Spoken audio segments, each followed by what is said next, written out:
ধর্মীয় অনুভূতিতে আঘাতের অভিযোগে রণবীর সিং এর বিরুদ্ধে মামলা হয়েছে ভারতে। দেশটির বেঙ্গালুরুর হাই গ্রাউন্ডস থানায় ভারতীয় ন্যায় সংহিতার একাধিক ধারায় এই মামলা দায়ের করা হয়েছে। মামলাটি করেছেন বেঙ্গালুরুর আইনজীবী প্রশান্ত মেথাল। এফআইআরে বলা হয়েছে, রণবীর সিং হিন্দু ধর্মীয় অনুভূতিতে আঘাত করেছেন এবং কর্ণাটকের দেবী চামুন্ডা দেবীর অবমাননা করেছেন। অভিযোগ অনুযায়ী 2025 সালের 28 নভেম্বর গোয়ায় অনুষ্ঠিত আন্তর্জাতিক চলচ্চিত্র উৎসবের সমাপনী অনুষ্ঠানে এই ঘটনা ঘটে। সেখানে একটি বক্তব্য দিতে গিয়ে রণবীর সিং চামুন্ডা দেবীকে নিয়ে অবমাননাকর মন্তব্য করেন বলে অভিযোগ।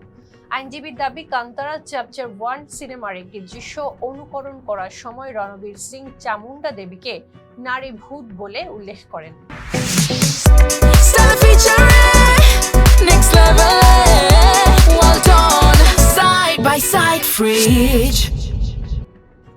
অভিযোগে বলা হয়েছে, চামুন্ডা দেবী কর্ণাটকের উপকূলীয় অঞ্চলে অত্যন্ত সম্মানিত এক দেবী। তিনি ভক্তদের কাছে রক্ষাকর্ত্রী হিসেবে পূজিত এবং ঐশী নারী শক্তির প্রতীক। তাকে ভূত হিসেবে উপস্থাপন করা ধর্মীয়ভাবে বিকৃত ও অবমাননাকর।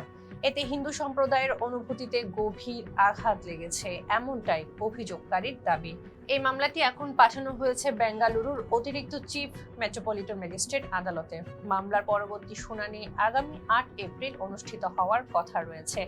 এর আগেও এই বিষয়ে আদালতে শরণাপন্ন হয়েছিলেন আইনজীবী প্রশান্ত মেথাল। 2025 সালের 27 ডিসেম্বর তিনি একটি ব্যক্তিগত অভিযোগ দায়ের করেন। এরপর 23 জানুয়ারি আদালত হাই গ্রাউন্ডস থানাকে এফআইআর নথিভুক্ত করার নির্দেশ দেয়। আদালতের সেই নির্দেশ অনুযায়ী আজ আনুষ্ঠানিকভাবে রণবীর সিং এর বিরুদ্ধে এফআইআর রুজু করা হয়েছে। এই ঘটনায় এখনো পর্যন্ত রণবীর সিং এর পক্ষ থেকে কোনো আনুষ্ঠানিক প্রতিক্রিয়া পাওয়া যায়নি। ফলে ঘটনাটি নিয়ে ভারত জুড়ে শুরু হয়েছে আলোচনা। ফেসটা বলে সঙ্গে থাকার জন্য ধন্যবাদ।